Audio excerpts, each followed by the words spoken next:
अच्छा, smooth endoplasmic reticulum की next जो फंक्शन है, it functions is the synthesis of the lipids. ये जो स्मूथ एंडोप्लाज्मिक रेटिकुलम है, ये डिफरेंट टाइप्स ऑफ लिपिड्स तैयार करते हैं। ये किस तरह तैयार करते हैं? मिसाल के तौर पर ये जो ग्लूकोज होती है,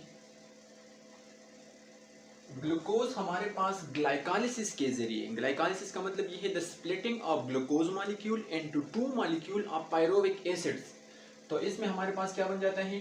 two molecule of pyruvic acid.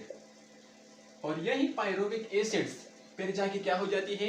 It enters into the mitochondria. ये माइटोकॉन्ड्रिया के अंदर चला जाता है और फिर वहां पर ये कन्वर्ट होता है into acetyl coenzyme A, acetyl coenzyme A. और यही एसिटाइल कोएंजाइम ए फिर जाके कन्वर्ट होती है किस चीज में? लिपिड्स में।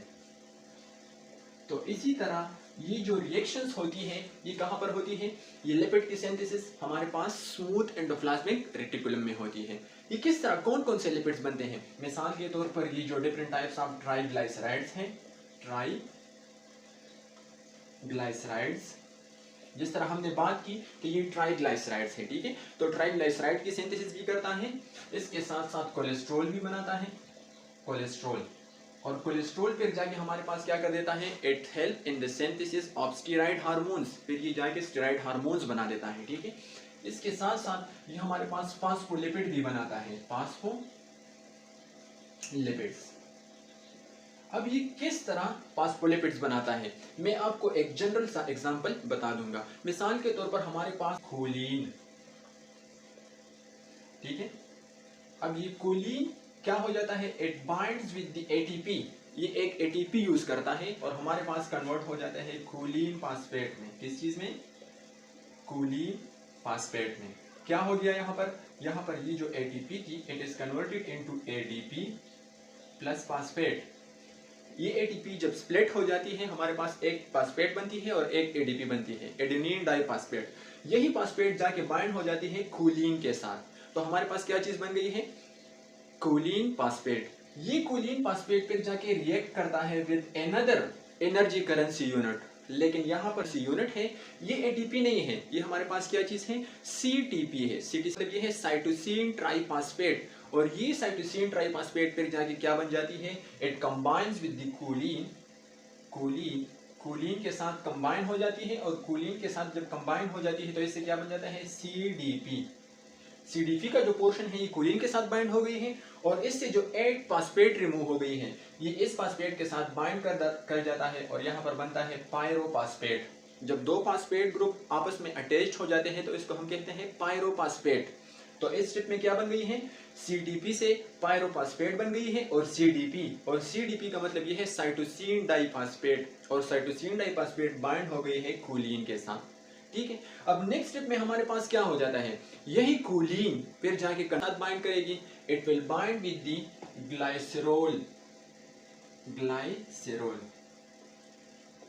अब ये ग्लाइसरॉल कहां से आ गया? ये हमारे पास मौजूद होता है साइटोप्लाज्म में। तो साइटोप्लाज्म में ये जो ग्लाइसरॉल फास्फेट होती है, ये अपने फास्फेट को रिमूव कर देता है और क्या हो जाती है? It is bind with the choline CDP, choline cytosine diphosphate. तो एक फास्फेट रिमूव हो गया है, वो किस चीज के साथ बाइंड करेगी? It will bind with the glycerol. तो हमारे पास क्या चीज बनेगी? Glycerol phosphate. क्या चीज बनेगी? Glycerol phosphate. अब यही ग्लाइसरॉल फास्फेट फिर जाके कन्वर्ट होगी इन द प्रेजेंस ऑफ ये जो एंजाइम है, कोलीन फास्फोट्रांसफेरेज एंजाइम। ये क्या चीज है? Choline phosphotransferase enzyme. तो ये choline phosphotransferase enzyme it convert the glycerophosphate to phosphatidyl choline. तो प्रोडक्ट में हमारे पास क्या चीज बनेगी? It will synthesize phosphatidyl choline.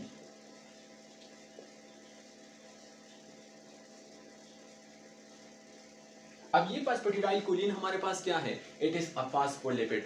ये हमारे पास एक तरह का क्या चीज है? फास्फोलिपिड है। तो ये किस तरह बन गई है? ये स्मूथ एंडोप्लाज्मिक रेटिकुलम में ये सारे रिएक्शंस हो गए हैं। मैं आपको समरी बताता हूँ। सबसे पहले कोलीन आता है, कोलीन के साथ एक एटीपी बाइंड होती है और उससे एक फास्फेट रिमूव हो जाता है। वही फास्फेट फिर बाइंड करते हैं कोलीन के साथ, तो कोलीन फास्फेट बन जाती है।